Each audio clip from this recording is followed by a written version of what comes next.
আজকে রান্না করছি ঠাকুরবাড়ির মাছের তেল ঝোল। ঠাকুরবাড়ি মানে আমাদের সকলের প্রিয় রবীন্দ্রনাথ ঠাকুরবাড়ির রান্না। প্রথমেই মাছের মধ্যে লবণ আর হলুদ মাখিয়ে নেব। প্রথমে দিয়ে দিলাম লবণ, তারপর দিয়ে দিচ্ছি হলুদ। লবণ আর হলুদ মাখানোর পর 10 মিনিট মতো রেখে দেবো। এইভাবে মাছ রান্নাটা করে খেয়ে দেখবেন, খেতে খুবই ভালো লাগে আর বিশেষ কোনো মশলাই লাগছে না এই মাছটা রান্না করতে।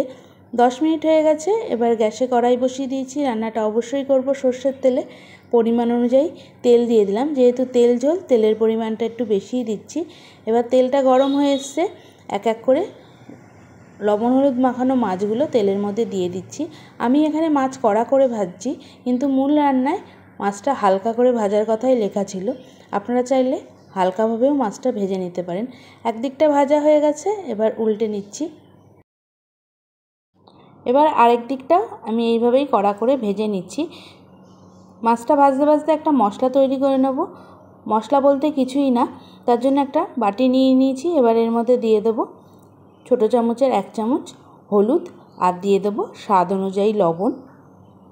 হলুদ আর লবণ দিয়ে এর মধ্যে সামান্য পরিমাণ জল দিয়ে খুব ভালোভাবে মিশিয়ে নিচ্ছি।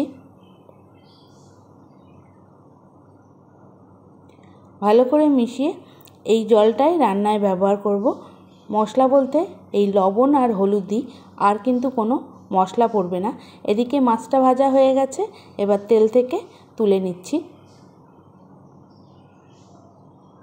ওই তেলের মধ্যেই দিয়ে দেবো ছোটো চামচের 1/2 চামচ 5 ফোড়ন।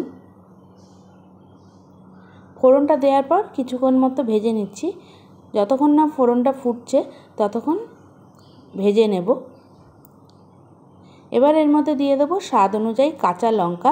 আমি এখানে লাল কাঁচা লঙ্কা 3-4টে চিড়ে দিয়েছি। আপনারা যে যেমন ঝাল খেতে পছন্দ করেন সেই অনুযায়ী লঙ্কাটা কম বেশি করে নেবেন।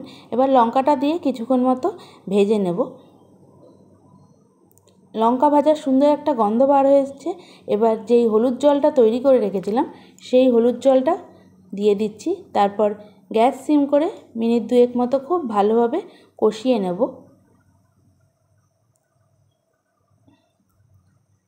আস্তে আস্তে ফুটতে শুরু করে দিয়েছে। এবার এর মধ্যে দিয়ে দেবো ভেজে রাখা মাছগুলো। যদি লবণের প্রয়োজন পড়ে পরে লবণ দেব, কিন্তু এখন আর লবণ দিচ্ছি না। আমার মনে হচ্ছে লবণের আর প্রয়োজন নেই, কারণ বেশি ঝোল করব না। মাছগুলো এই তেল ঝোলের মধ্যে কিছুক্ষণ মতো কষিয়ে নিচ্ছি। এবার উল্টে দিচ্ছি। আরও 1 থেকে 1.5 মিনিট মতো তেল ঝোলের মধ্যে মাছটা কষানো হবে।